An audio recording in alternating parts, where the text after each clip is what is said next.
Hey friends, it's Arcanix, and it wouldn't be a Lee if I didn't almost stop myself from playing another build by over POBing it.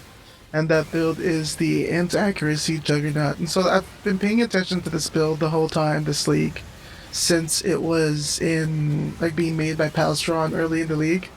And I actually multiple times bought a lot of the gear for this build, but eventually sold them because I wasn't convinced that I wanted to commit to the build. Reflecting on that, I'm trying to understand what was holding me back. I think I was just too worried about numbers, and like I just forgot that. Listen, if you're sitting at like even 80 million DPS, that's still enough for a lot of content in the game, right?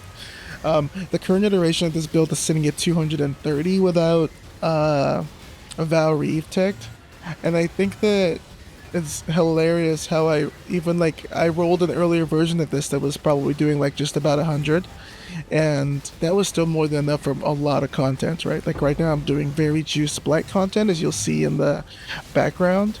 And okay, for that content I can see the need for more damage, but Ubers don't care when you're doing that much hit damage, right? Like you have insane AoE, insane damage, insane clear, really high survivability as well. And so I just thought this was an interesting lesson on not worrying too much about the numbers in POB and sending it. Like I saw a lot of people on Reddit talk about comments where they were talking about the build and they were saying that, hey, this was just a really fun build that I rolled this on like a 100 div budget, and it cleared everything I wanted to do in the Atlas. And I was reflecting on that because I was POBing like a mirror worth of gear and I still wasn't super happy with the numbers I was seeing.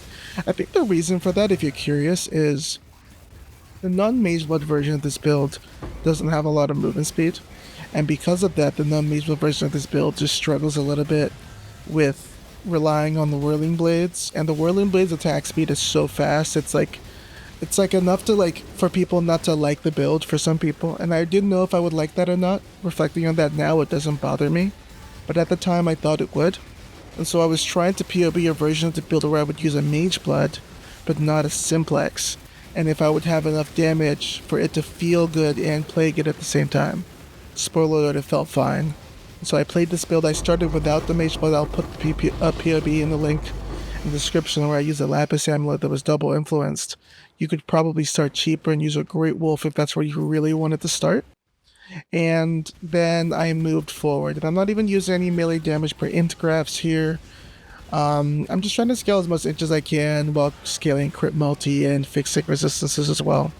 I didn't want to sell my Mage Blood for the build because it just felt wrong, because I actually dropped this Mage Blood week 1. And so I thought it would be weird if I sold that, because it's like a special, yeah, it's a special one. Like having to like drop one a couple days into the league, like it feels weird selling. And so I was just stuck trying to overthink that, and I don't think that was the right call. But reflecting on that, I'm learning, and highly recommend this build if you haven't played it and you're still playing the POB1 League this season, and you're looking for something to dump loads of currency into. This build is definitely it. It fulfilled everything I wanted from it, and I have no regrets playing it. Thank you so much for watching this video, and I hope you guys have an awesome day.